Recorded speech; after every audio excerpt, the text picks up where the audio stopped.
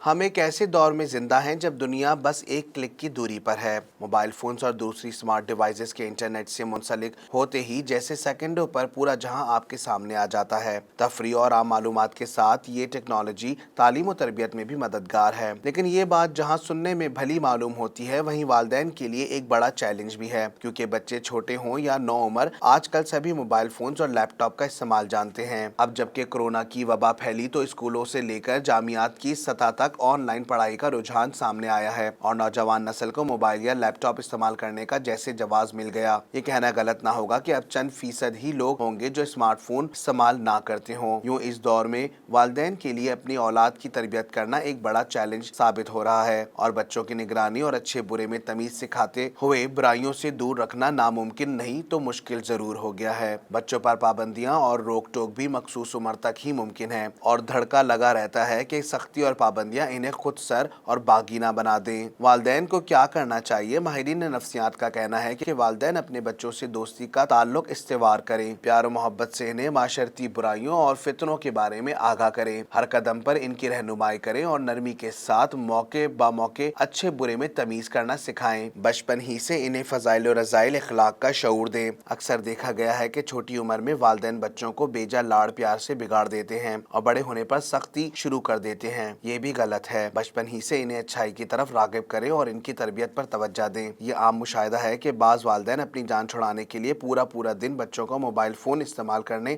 یا T V دیکھنے کی اجازت دے دیتے ہیں. ادھر بچے نے رونا شروع کیا اور ادھر موبائل فون ان کے ہاتھوں میں تھما دیا گیا. یاد رکھیں شاید اس وقت تو آپ اپنی جان چھڑا لیں گے اور پرسکون طریقے سے اپنا کام میں مگن ہو جائیں گے مگر اس طرح آپ کا بچہ ضدی اور موبائل فون کے استعمال کا عادی بن سکتا ہے. موبائل یقیناً آج کل کے دور کی ایک اہم اور بنیادی ضرورت ہے اور اس کا استعمال فائدہ یا نقصان ہے یہ استعمال کرنے والے پر منحصر ہے. بچوں کے ساتھ دوستانہ رویہ اپناتے ہوئے ان کے دلچسپیوں، مشاغل، گھر سے باہر ان کے ماحول اور دوستوں پر کڑی نظر رکھیں. اچھے دوستوں کا ساتھ بھی ایک نعمت ہے اور بری صحبت میں آپ کا بچہ راہ راست سے بھی بھٹک سکتا ہے. ہم فتنوں کے اس دور میں داخل ہو چکے ہیں جہاں قدم قدم پر برائیاں آپ کا راستہ روکے کھڑی ہیں. ایسے میں والدین سے بہتر دوست کون ہو سکتا ہے؟ بھارت میں مقیم مسلم خاندان نے چوری کے جھوٹے الزام میں پولیس کی جانب سے مسلسل ہراسانی سے تنگ آ کر ریاست اندھرا میں ٹرین کے آگے چھلانگ لگا کر خودکشی کر لی.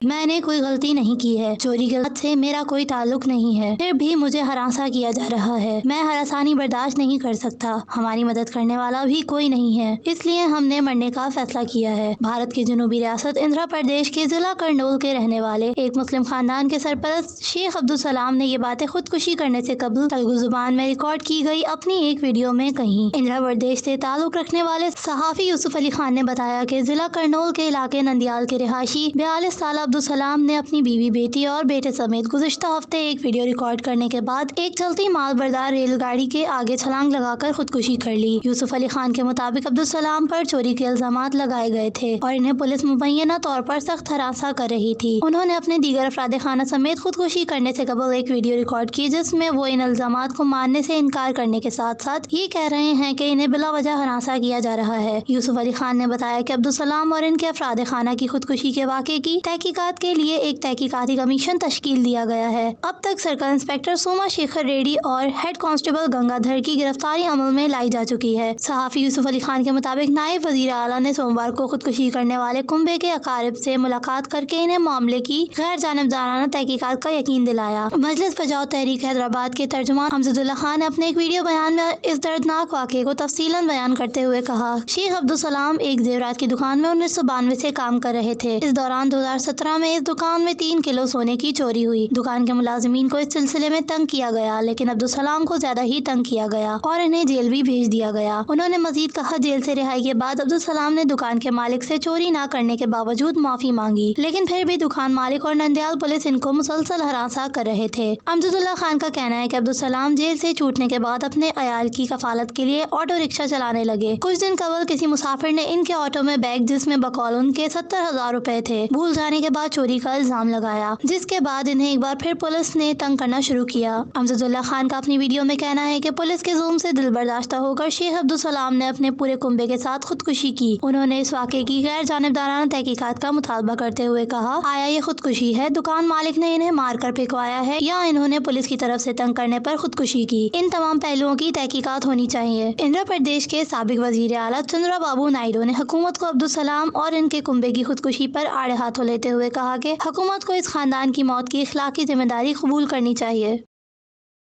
231 سالہ امریکی تاریخ کے 59ویں صدارتی انتخابات میں ڈیموکریٹک امیدوار جو بائیڈن کی کامیابی کے ساتھ کمالا ہیرس تاریخ کی پہلی خاتون امریکی نائب صدر بن گئی ہیں. کمالا ہیرس کی زندگی کی مختصر تاریخ اس رپورٹ میں.